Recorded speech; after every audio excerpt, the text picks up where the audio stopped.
¿Listo? Ahora sí. So, good afternoon. I would like to thank all of you for attending this event. This afternoon we are extremely happy with the collaboration agreement that we have with Fundación Telefónica, Telefónica Foundation. This is the 5th year. And we are starting with a conversation between Almudena Bermejo and Alberto Corazón, then Ferran Adrià the next year, and then with the well-known tenor Juan Diego Flores, and then Janet Winterson last year. And this year we have two great guests that we will introduce in a while. I would also like to thank my president, Caroline Michel, for having attended and having come to provide us with her support. Caroline, you have the floor. Thank you, Sheila. Thank you very much for coming and welcome. We cannot thank you enough at Hey for the support that you give us. You make it possible for us to create a place where we can have free speech and free thought. You make it possible for us to bring writers and thinkers from around the world to talk at a time when it's never been more important to talk and to build bridges. I want to thank you, Sheila, always, Peter, and Afua, who we're going to hear from shortly, to say thank you very much for launching and giving us a preview of Hey this year. Meanwhile, over to you, Ambassador, and thank you also for your continuing support, which we are very grateful for. Ambassador. Caroline, thank you very much. Welcome back to Madrid. Always great to see you here. Sheila, muchas gracias. The gran Sheila. Gracias por su trabajo. Great, Sheila. Thank you very much for your work. It is my 5th year in a row that I am attending this festival. It is true that it is a beautiful festival, and this weekend we are going to listen to British, Spanish and European and global voices that are going to discuss topics that are extremely relevant, which is coexistence and how we can coexist and live together. As Caroline said, how we can build bridges instead of building walls, how we can live in tolerance, in harmony, respecting each other, our values and our European values. It is a pleasure for me, and that's all on my part. I would also like to turn the floor over to Peter Florence.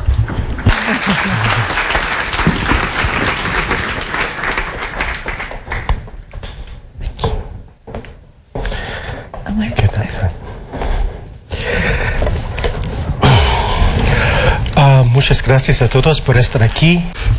Thank you very much for being here. And this is the great Afua Hirsch. And we are, I think, mediated for the non-Anglophones in the room by our friends, our translators.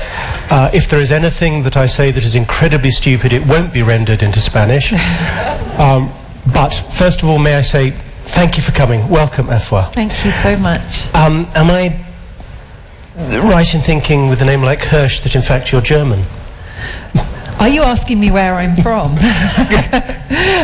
So my paternal grandfather was a Jewish refugee from Germany, from Nazi Germany, and the Hirsch name comes from him. But my father was born in Britain, and actually my father didn't know that he was of Jewish heritage until he graduated from Cambridge, and his degree results were published in the Jewish Chronicle.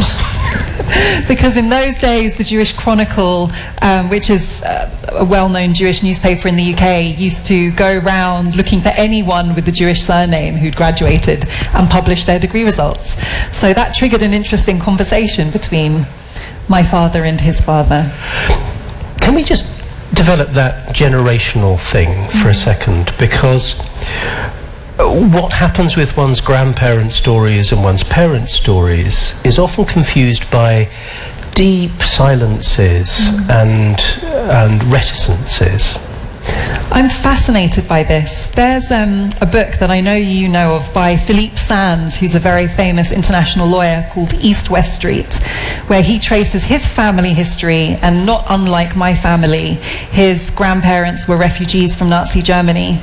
And one thing I took from his book is this is a theory. It's both a psychological psychological theory, but also almost spiritual theory, that it's common when grandparents have been through a trauma that they don't pass on those memories to their children, and that their children don't feel they have access to ask their parents, but their grandchildren inherit a void where this part of their narrative should be. And because the grandchildren have more permission to ask difficult questions of the grandparental generation, they often go searching for the missing pieces. And that's something that I absolutely related to, because on both sides of my family, I think I inherited a bit of a void. And I think that's part of the reason that I have always been fascinated by these questions of identity. My grandfather, only at the very end of his life, began to open up about what he'd been through in 1930s Berlin. He was 17 when he left, so that really formative part of his teenage life was lived under Hitler.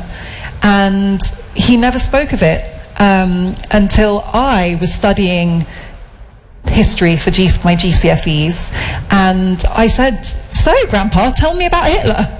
You know, as a kind of clueless 15-year-old does. And on my mother's side, my mother's family came to the UK from Ghana when my mother was 12 in 1962, and rapidly sought to distance themselves from Ghana. They wanted their children to have the best education, as so many immigrants do. They wanted their children to achieve social mobility, to become professional, to integrate into middle-class Britain. And it didn't occur to them that what might be lost from not being immersed in the community would be a sense of identity that their children would pass on.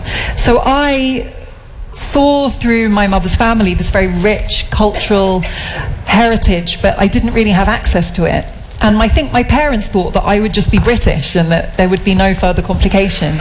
And because both of them grew up in countries where they were the majority, my father being white and growing up in England, my mother having been black and growing up in Ghana, they didn't have particularly racialized identities. And I think as a result, it hadn't occurred to them that for me, born in Britain as a visible minority, I would experience a racialized identity very early in my life. And that's why I say in my book, I didn't go looking for race, because my parents, I think, would say they don't see race, or they didn't see race, but race found me. And I had questions that my parents couldn't answer. So you were growing up in what we might now term a mixed race family, in not only in Britain, but in the whitest, politest part of Britain, in Wimbledon. I should say, for the Spanish speakers, Afua's accent is, if we were sitting here behind a screen, is perfect. Extraordinarily privileged, highly educated West London, with tiny twints of Oxford. I'm not sure if I should be offended by that. No, it's part of your fabulous multiplicity.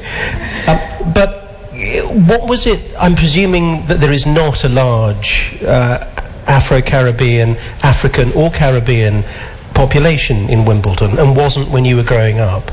That would be right. Wimbledon is a fascinating place because it's part of London, which is 40% of the population in London are not white. It's one of the most diverse cities on earth.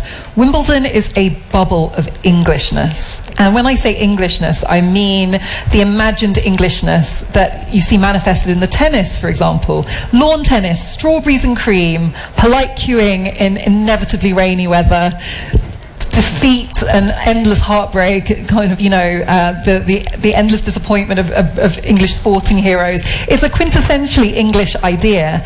And Wimbledon, maybe partly because of the tennis, has attracted people who aspire to that idea of Englishness. And then on top of that, it's very leafy. You know, people go horse riding in Wimbledon. So it's got a quite rural English village feel.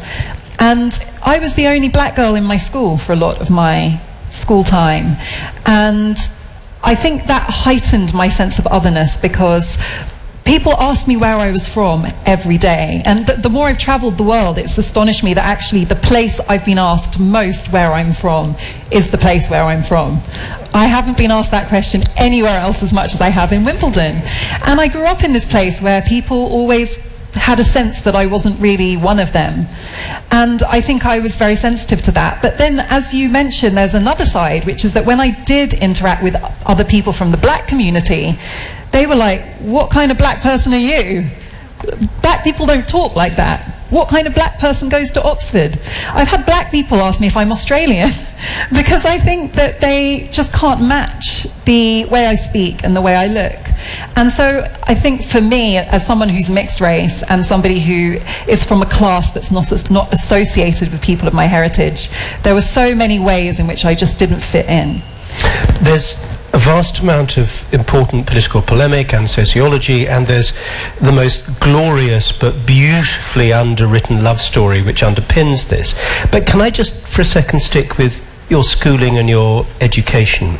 Because one of the things that you articulate beautifully here is a rage at not only the bleaching of British history in terms of race, but an absence of any proper understanding of the people who did drive some of the things which white people are credited with. For example, you have both Equiano and I'm not sure I'm pronouncing this right, but Cugnano, who are great abolitionists, totally unknown in British history teaching, where William Wilberforce, who frankly comes in quite late to the game, gets all the credit.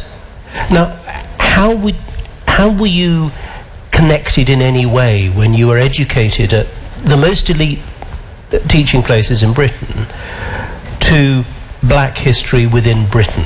And we'll come on to Africa in a minute. I think part of the reason I've written this book is that I had the same education and conditioning as almost everyone else in England, in the sense that I thought that the abolition of slavery was a wonderful thing achieved by William Wilberforce, who was this really lovely, posh white man who kind of helpfully gave this great gift to these wretched Africans. That was the narrative that I also received. And you know, I actually worked in Westminster, round the corner from Cugnano, who's the other abolitionist you mentioned, where these men were born into slavery and they achieved emancipation, overcame incredible odds to purchase their freedom. They then educated themselves. They then became literary figures who were published, who were able to have pamphlets published that influenced parliamentarians that were distributed around the country. If you think about what kind of accomplishment that is, it's a remarkable story. They had an African identity. They called themselves Sons of Africa. They had a whole narrative about being African and British and what it meant. They were the force behind the abolitionist movement, and they were based in Westminster, round the corner from where I worked as a news correspondent, and I knew nothing about them. I knew nothing about them. I didn't know their names. I didn't know their roles. I didn't know what they'd achieved. And I think that radicalized me, because it was the sense that I was walking these streets and I'm interested, you know, I read about these histories and I didn't know. And it just made me wonder, what else is hidden in plain sight? What else are we being denied of our stories? And I think that one of the things that really bothers me is that I'm a British person, and I, like every British person, have an idea of what British values are. And right up there for me are a kind of intellectual curiosity, a fascination with history. I mean, British people are obsessed with history. You know, we visit National Trust properties, we watch period dramas obsessively, we continue to read all of our historic novels, and yet we have this willful ignorance about huge areas of our history, and I just couldn't reconcile the two. And it just so happens that the areas of our history that we most seem to ignore are ones that I personally relate to. And I did feel that if I'd have known about these figures growing up, it would have changed my relationship with Britain. That if you're like me and you grow up in a place where you always feel like an outsider, even though it's where you're from, and then you don't see anyone with a name like yours or anyone who looks like you referenced in any statues or street names or any textbooks or novels, you just have a sense of having no context in this place, of being an outsider, of having kind of arrived in the Windrush era or kind of post-war mass migration, and you don't have anything to counter that. And there's no accessible information that gives you another sense of being grounded in this country. And you know, ironically, my Ghanaian family has had a much larger role in Britain's history than any other part of my family, but it's totally invisible. Can might come to that just in a second, because there's a correlative part to the absence of being able to visibly appreciate black history. One of the arguments that you make in the book is that Britain fails to acknowledge its own fundamental institutionalized racialism. And part of that failure to acknowledge it is not registering the fact that great historical figures who get credited with wonderful things, Elizabeth I, Horatio Nelson et al., don't also get landed with the unacceptable racist slaving lines that they also embraced. My view is you can have it one of two ways. You can ignore historic figures who did bad things, or you can be interested in them. But what you can't do is be obsessed with them but ignore all the things they did you didn't like. And you know, I was reminded of this recently when Chanel brought out a campaign kind of celebrating its long history, and I thought, well, you know, Chanel can be Chanel, but if it wants to celebrate its history, if it's going to go down that route, it's going to be hard to avoid its Nazi links. You know, you kind of have to choose. You can be an ahistoric brand or you can be a historic one, but that's part of the history. And this was my beef about the way we relate to Churchill, for example, because I think Churchill is a fascinating character, and rightly one who is central to modern ideas of Britishness. And part of what he has to offer is an insight into the complexity of Britain's role in the world. And the country, at the one hand, being the moral victor in the Second World War, also simultaneously having an empire based on white supremacist principles. You know, these are very difficult to square. The man who was proud of rescuing 6 million well, not rescuing, but, you know, defeating the powers that killed 6 million Jews, also having been willing to let 3 million Bengalis die in a preventable famine. It's difficult to reconcile these facts, and in a way that's symbolic of British history. Britain having been a country that on the one hand did good, and on the other hand caused terrible suffering and prejudice that continues. And I think that we have taken the easy option. We have been too seduced by the idea of being morally victorious, being on the right side of history, and we've swept away anything that is not compatible with that narrative. And what we've lost, I think, deprives all of us of a complexity in our history. But for people like me, it had a very personal effect, because it meant that everything relating to my family's history was deliberately made invisible. Okay, let's try and take you back on your search for your family's history. Discovering that you are the only non-white girl in Wimbledon sets you off on a discovery journey to, first of all, Senegal and subsequently to Ghana, where you discover... how British I am. Yeah. I had this idea...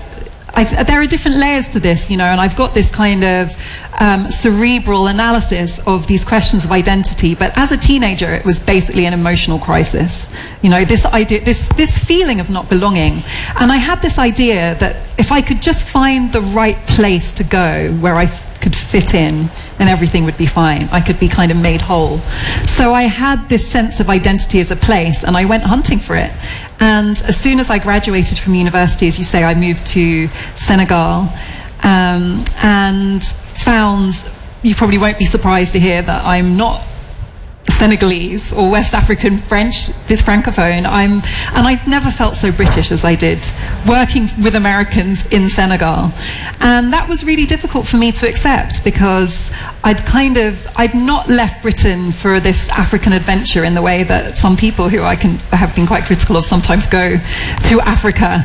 I had kind of tried to leave being British because I felt that Britishness had excluded me.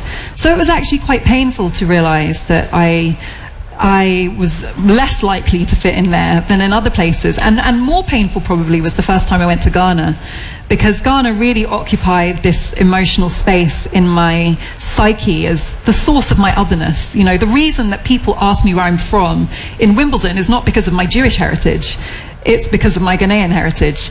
And I thought, therefore, that in Ghana I would make sense. And of course, the first time I stepped off the plane in Ghana, they all started shouting Obrini, which means white person.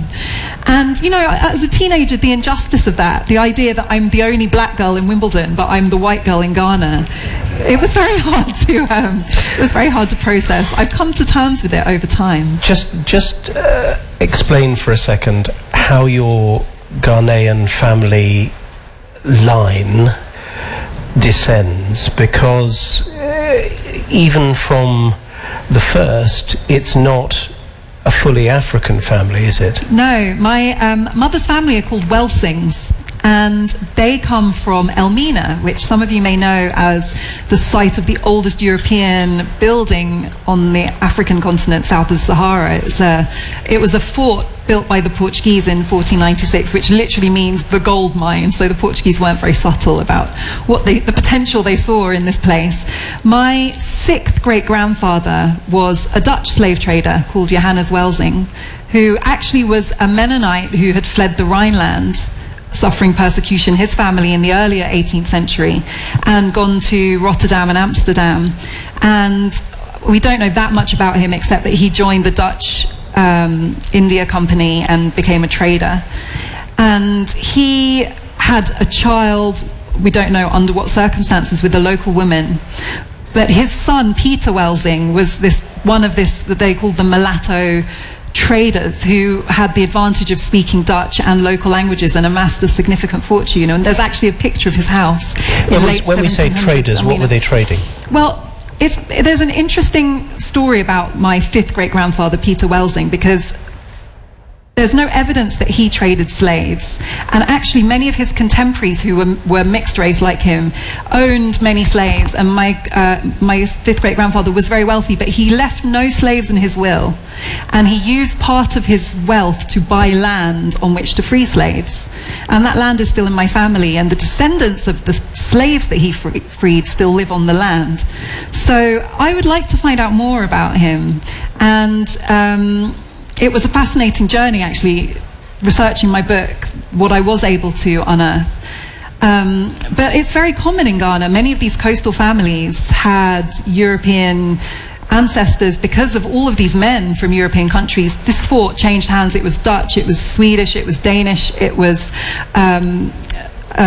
German for a short period, French for a short period, and then it was British. So there were many waves of Europeans. Most of them were men, single men, and they left lots of children behind. So the big families in Ghana are called things like Welsing, Van der Poy. There are lots and lots of examples. Collison. So it was interesting to discover that there was a slave trader on the African side of my family. And actually, I think that there are so many more complex stories to tell about the slave trade and the role of Africans in it. And it's very frustrating for me when I talk about the parts of British history we don't discuss. So, as we were saying, we tend to dwell on the abolition of slavery rather than the 400 years before that, when Britain played a huge role in slave trade. And when I talk about this, one thing people say to me very defensively is, well, it was Africans selling each other, it was all their fault. And there's truth in the fact that the slave trade couldn't have happened without African complicity. And no colonization in history could ever have taken place without the complicity of local people. But it's a much more complicated story and nuanced story. And I think that the defensive positions that people take really obscure some of the discussion that I would like to see happen. And it's a kind of fact that 40% of the 12 million or so people who were traded over the period were traded on British ships. I do find it fascinating how in Britain there's this idea that this wasn't really something that we did. And I've often heard it say, well, you say there's racism in Britain, but America's so much worse. And, I sometimes think that the Caribbean is Britain's deep south. Because we all know about the Deep South, plantation slavery followed by Jim Crow. And it's true, we never had plantations on mainland Britain. We never had the legislated segregation of the races on mainland Britain. But we owned huge areas of land in the Caribbean where we enforced, in some cases, a more brutal regime than anything that existed in America. And this was something run by British people that at one point contributed 70% of Britain's GDP. The reason that I talk about Napoleon is because, and Admiral Nelson, is because at the time of the Napoleonic Wars, the Caribbean was of the most significant strategic and economic interest to Britain, because so much of our income came from plantation slavery there. And these are facts that British people, in my experience, simply don't know. They don't know that the Navy or Nelson had anything to do with an era of slave trading, or just how significant that was. So I think that distance has facilitated amnesia. You know, it was out of sight and out of mind, and over time that's hardened into willful denial. I do want to come back to history and to Ghana in a minute, but can I just stay for a second with the differences within British society of African and Caribbean cultures and how they're misperceived in Britain? Yes, you mean how those cultures are misperceived in Britain? Yeah. Or yes. Simply mistaken. Do you mean in the way that they're portrayed? Or if they're portrayed at all. Yeah. But there's a wonderful familiarity that British think they have with Caribbean culture through music largely, but that isn't necessarily recognised by all the African diaspora that arrive in Britain as well. Yes, I'm smiling because I'm thinking of a story that when I was at Oxford, I was delighted to discover there was an Afro-Caribbean society, something I'd never encountered before, only to discover it was run by a private schoolboy from Wimbledon who went to Jamaica in the summer with his father, who was a surgeon, and kind of tried his luck at DJing reggae. And so this very privileged white private school boy from Wimbledon, of all places, was running the Afro-Caribbean Society. And I think, in a way, there is this familiarity with Caribbean culture. When I was growing up, I used to lie about where my mother came from. And when people asked me where I was from, I would say Jamaica, because it was so much cooler. You know, it was reggae, it was weed. Ghana was part of Africa, and like everyone else in Britain, most of the information I consumed about Africa was wars, famines, dictators. It was deeply embarrassing to be African in Britain in the 80s and 90s. And I manifested that in my own teenage behavior. I couldn't have explained it. I just knew if I had to choose, I wanted to be part of that culture. And you know, now that makes me really sad, because it shows that how incredibly ignorant I was about my own heritage. And I think I'm not alone in that. I think that there are layers to this. You know, I think that there is not a sophisticated understanding of African countries in Britain. I don't know if you saw recently Theresa May visited Nairobi. It's hard to miss, right? And I'm not going to say anything about her or her moves, but the news in Britain, Sky News, when the president of Kenya, Uhuru Kenyatta, was speaking, titled it President of Africa.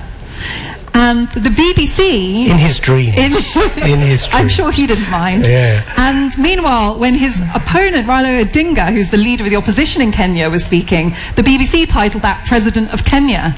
And I just thought, you know, for a kind of two of our flagship news channels to get that so wrong, it really reveals, I think it's fair to say, how ignorant many British people are about the fact that Africa is not one country, genuinely.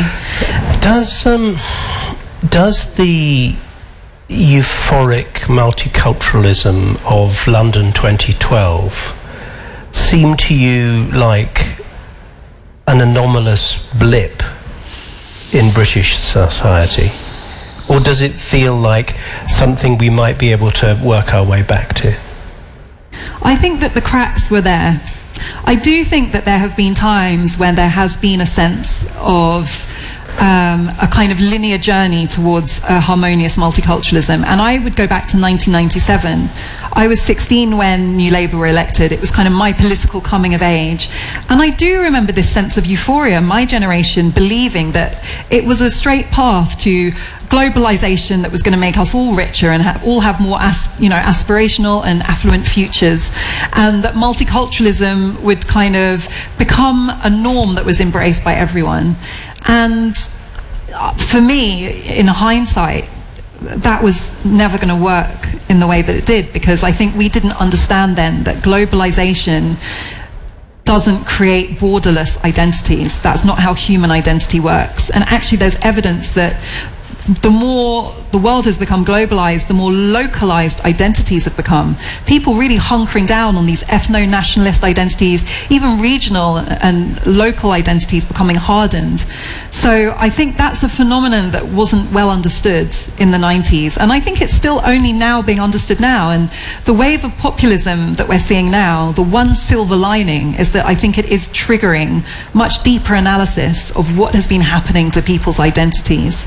And, you know, for me, what's happening politically is the symptom, not the cause. You know, politicians are exploiting a fragility that has been many years, maybe decades in the making. So I think that London has something special, in the sense that you can talk to people, and I do, both professionally and just because I'm interested, from all races, backgrounds, nationalities, and there is an idea of a Londoner being someone who can come from somewhere and become part of this. But I think that it's wrong to think that says something larger about Britishness. And it always fascinates me how many people in London don't call themselves British. You know, and especially don't call themselves English, because London is an English city, and yet Londoners don't feel like English people. But it's a city that's visibly, obviously, unmissably a city that's built upon a truly romantic notion of our history as being a kind of global gathering place, isn't it? And maybe that idea, the supposed nostalgia of people who voted for some form of England that was pre-Windrush or pre-1971 European community joining. I don't know quite what fantasy they were harking back to, but the reality surely is that all the riches in Britain have been built on mineral and human wealth from around the globe for hundreds of years. There's such a contradiction and a lack of logic in the nostalgia, as you call it. I think nostalgia is the right word. And, you know, by the way, did you know that nostalgia, when it first was kind of invented as a concept, was seen as a physical illness? It was treated by leaching people's blood, you know, and I think that reflects the power of nostalgia. I think sometimes we maybe ought to reintroduce that. Maybe for Brexiteers. Nostalgia is a very powerful force. I should say this doesn't necessarily represent the views of the British government. More's the fucking pity. So if you talk to, and I listened very carefully, especially during the Brexit referendum, but ever since, to the rhetoric both of politicians and people who wanted to leave the European Union when it came to this idea of Britain becoming a great world power again. And there was this idea that, and actually I remember in particular somebody saying, just an ordinary voter saying, we don't need the EU, we have the Commonwealth. They will serve us. They love our Queen. They're there for us. And this idea basically of this kind of subservient mass of brown people around the world, kind of there to give up their mineral and resource wealth, but at the same time we don't want to actually come and live with us. And there's no better symbolism of that than this year when the Commonwealth Summit was happening and all the Caribbean heads of state were in London and all the flags were waving at the exact same moment as the government was refusing to meet with any of them to discuss the fact it was deporting British people to their countries.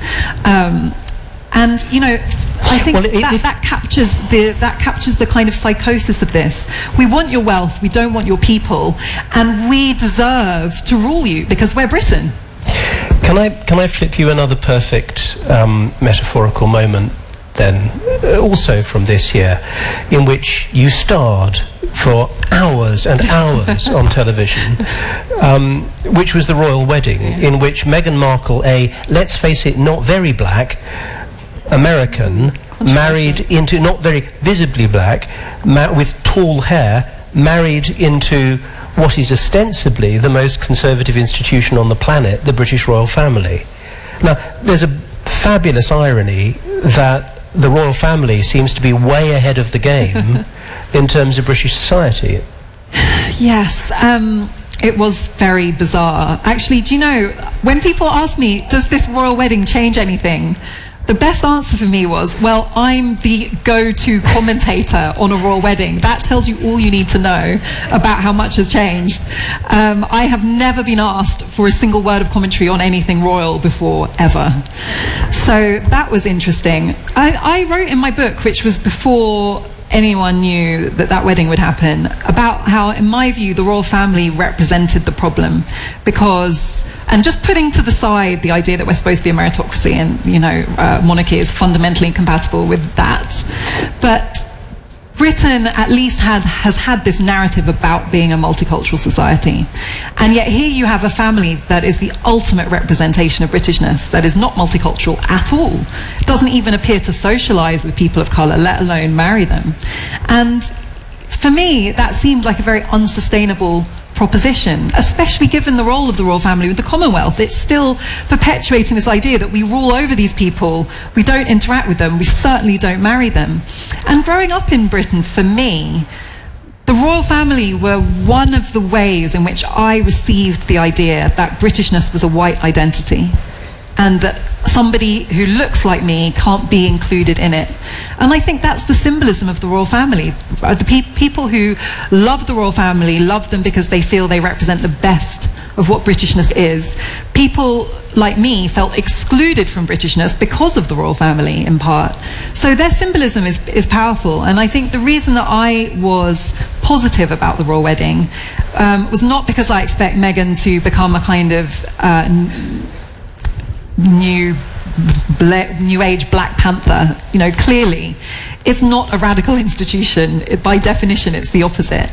And she's somebody who has fought and been conflicted about her own identity, and on a personal level, I think that's one reason I relate to her. But for me, the symbolism of the royal family no longer being something that is inherently or by definition white, and then on top of that having a wedding which was actually a celebration of blackness in many ways, in a way that I think many people didn't expect it would be, was a really interesting moment. It doesn't solve any of my critique about Britain's structural problems with race, about denial about British history, and class and race, but I think as a moment of symbolism it meant that the younger me would have found it easier to tell somebody that there's nothing inherently white about being British. It's a little unreasonable, isn't it, to pack all that into one family who are a fairly explicit exploration of Europeanness with Greeks, Germans, Dutch. I mean, to criticise them for not being, or for being too white is a little unkind, particularly if you, well, although you very graciously suggested that their latest wedding was a great celebration of blackness. I don't think that's unkind at all. It's a fact. I think it's slightly unreasonable, isn't it? I mean, to take one family, you can't, I mean, you could quite justifiably say that of an entire nation. I don't think it's unreasonable. They're not just a family, first of all. Everything they do is calculated, and everything they do is designed both to preserve themselves as an institution and to say something they want to say about Britain. And they have a huge amount of resource and agency at their disposal. And I'm not saying that they should have been arranging marriages with people of colour to promote a message of multiculturalism. Far from it. But it was very noticeable that you just never saw any senior members of the royal family socialising with people of colour. And actually, I would imagine that's quite hard to avoid, you know, living in London, being part of a global elite, the 1%. I mean, that is actually a pretty diverse field to be part of. I'm not here to make a case for the royal family, although I think there is no amount of privilege, wealth, diadems or palaces that could compensate you for the sheer horror of what they have to go through on a daily basis. But I'm not sure it's reasonable to extrapolate what we don't know about their social life. And I have to say, whenever I've met them, actually it has been quite a diverse society. Not that I've met them that often, but the flip side to that is, and I don't mean to turn this against you, but it transpires that your own romantic engagement, which is so beautifully running through the thread of this book, turns out to be fantastically, almost comically close. And readers of literary fiction will recognise that you are, in fact, living a sort of British identical history of Yaji Assey's wonderful novel Homegoing. It's quite weird, isn't it? It's very weird, because you must have been writing these two books at the same time. And I should say that Yaji Assey wrote this extraordinary book called Homegoing, which has won lots of prizes and millions of sales around the world, which revolves around two Ghanaian families who spread from one place on either side of the very building that you mention, the Gold Coast slave castle, all the way around till when they meet in contemporary United States. And it transpires that your initial boyfriend, who gets, I have to say, most of the best lines in this book, who has a cracking line about why would a black person want to write a book about being black. He comes from very different black London experience to you, and yet he turns out, Afua, we're an extremely undiverse couple, actually. Yeah, you really are. Not unlike the royal family. Okay, let's just deal with this royal family thing before I say that. I just feel like I need to say one more thing about it. My book is partly a memoir. So I'm explaining how it felt to me growing up under the symbolism that they offered. So I'm not necessarily saying what they should have done differently. I'm just saying that they play a role that represents Britishness as an identity to many British people. And that was one of many factors that I feel gave credence to the idea that Britishness was a white identity. So I'm not saying that they should have... I'm not trying to stick to the criticism. I just want to... Because they've had a good year. Yeah, I mean... I want to get back to your story. Yes, and it's interesting, actually. Sam, I thought you were going to attack me for being too pro-royal, having spent about 12 hours talking about the royal wedding. I'm calling you on Sam, and you, frankly, Sam, being as close as you possibly can. I'm interested in identity. And it was almost chilling to discover, after having been with this partner of mine for 7 years. It was only after we'd been together for 7 years that we formally kind of introduced each other's families. And I kind of bounced up to my grandmother, like, look, he's from Ghana, it's so great.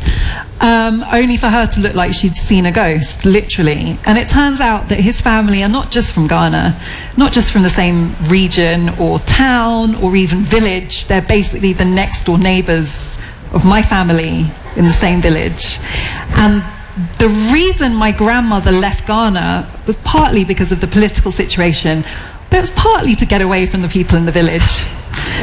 So the thing that was bizarre is that when I met him, he was born and raised in London. I'd spent almost all my life in London. Neither of us could have actually named that village. That we were ignorant. We didn't know the name of the village. We didn't know the real truth about our family histories. And it was only when our families came together that that emerged. And it was a really strange thing because, as I said, I've always felt that I had this void where a lot of the content of my family's background should be.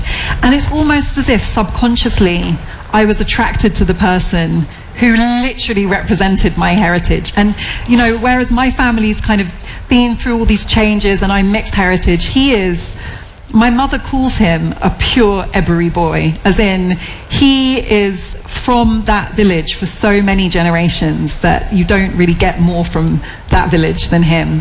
So that was a bizarre thing. And even more bizarrely, which I don't think is in the book, my sister, who I think has been less focused on articulating these things through her life, married somebody who is also of Ghanaian heritage, who she met on a blind date arranged by friends, whose mother, it turns out, grew up in the same house as my grandmother, in the other village that her family's from.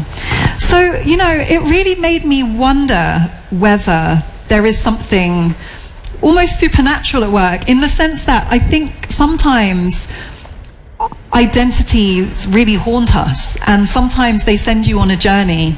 I mean, I would never have said that I was attracted to Sam because he looked like he was from that village, because I didn't know the name of the village or what people who come from there really look like. But clearly something in my subconscious drew me to him. And I think that there's maybe, for me, there's something quite profound about that. It's a great place to end. Thank you very much, Afua. We have 10 minutes or so for questions from you, should you wish to. I'm quite happy to go on, but we should pass this over to the audience. If you'd like to ask a question, would you just put your hand up, and we'll, I think, bring you a microphone. And if you're going to ask it in Spanish, we will have it translated for both of us.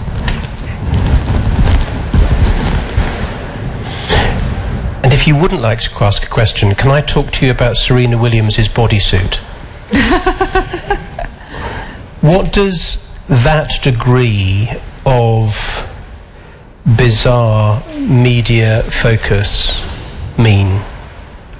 You know, I feel quite emotional about Serena because I grew up in Wimbledon.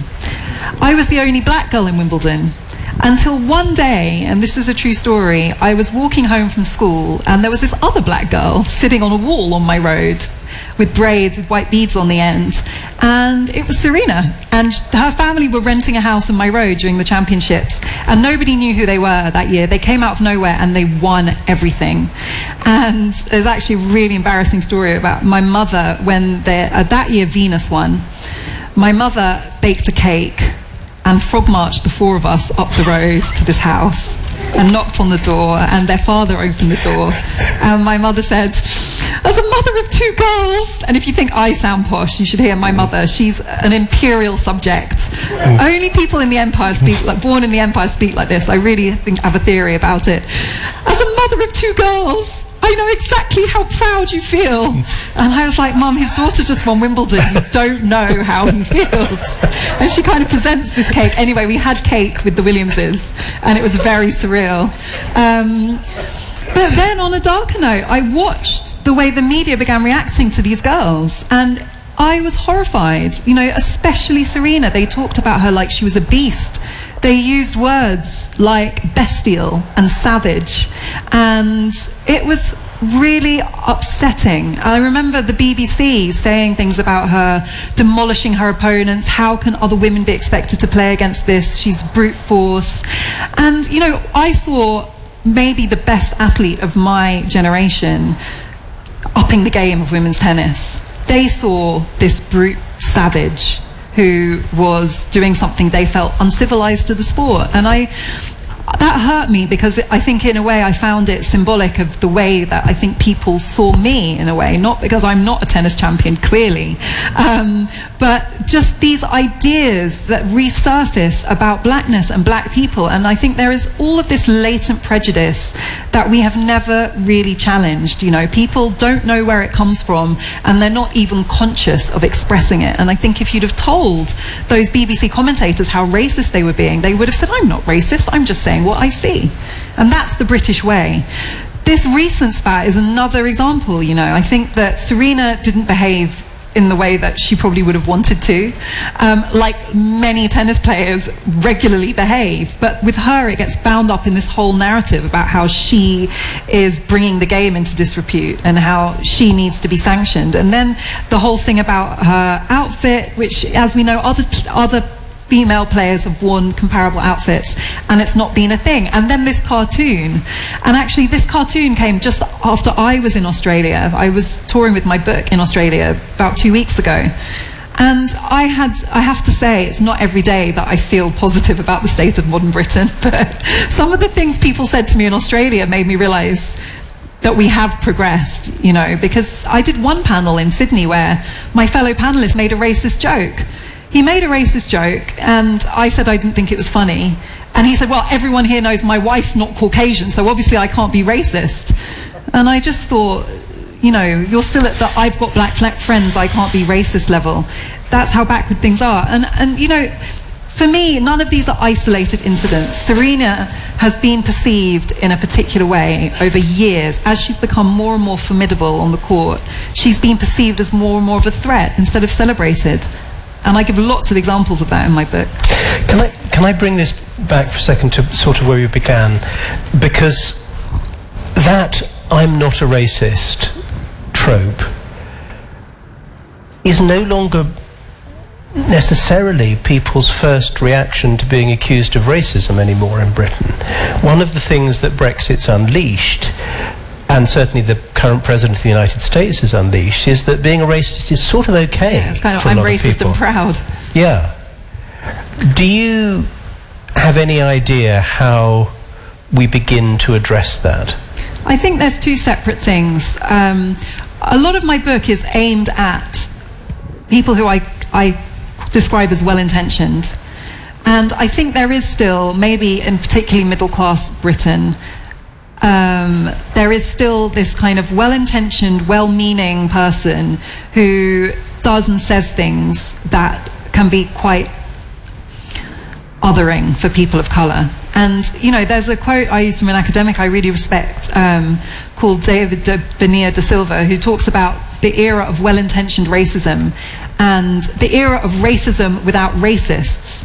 Because there is still, I think, the majority of people aren't proud of racist. They're neither racist nor proud of being racist.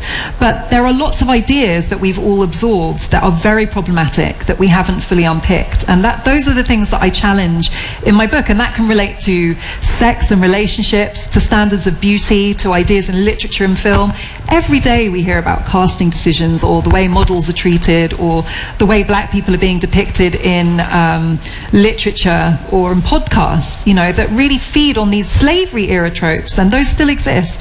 And I think people, without intending to, still repeat and express them. A separate phenomenon is, and you're right to name it, the fact that people who do have more overtly racist ideas do seem to be emboldened. And I've really noticed that. I do a lot of TV debates, live debates, and I feel that people are now saying things that wouldn't have been considered acceptable to say out loud before. And worse than that, I think there is this real false equivalence that's become the norm. So if I am on TV talking about a problem of racism, they feel the need to bring out an overt racist to debate me, as if that's a kind of balanced situation. Sometimes I use, to try and explain why I have a problem with this, I say to them, if there was somebody talking about rape, would you feel the need to have somebody who advocates rape debating them? You know, rape is not an opinion. Racism is not an opinion. And I think that we have so much more work to do to understand this. So yes, I think things have become normalized that feel very regressive to me. And I often find myself having to justify the fact that I have a perspective of a woman of colour that is maybe different to the perspective that someone who hasn't had my experience has had. And I sometimes characterise our difference with the US this way, that in the US they have real problems of racism. I would never dismiss that. But what I think they're having is a conversation about the problems of racism they have. In Britain, we are having an argument about whether we can have a conversation. And that is exhausting. Well, yes, it is. And we've now got to the almost comical state of affairs where the racism extends to your European heritage rather than your African heritage. Yes. Thank you very much for this hour. It's been a real privilege to listen to you and to hear that conversation being so brilliantly introduced. Thank you. Afua, thank you very much indeed. It's been a joy speaking to you. Thank you all so much for coming. Thank you.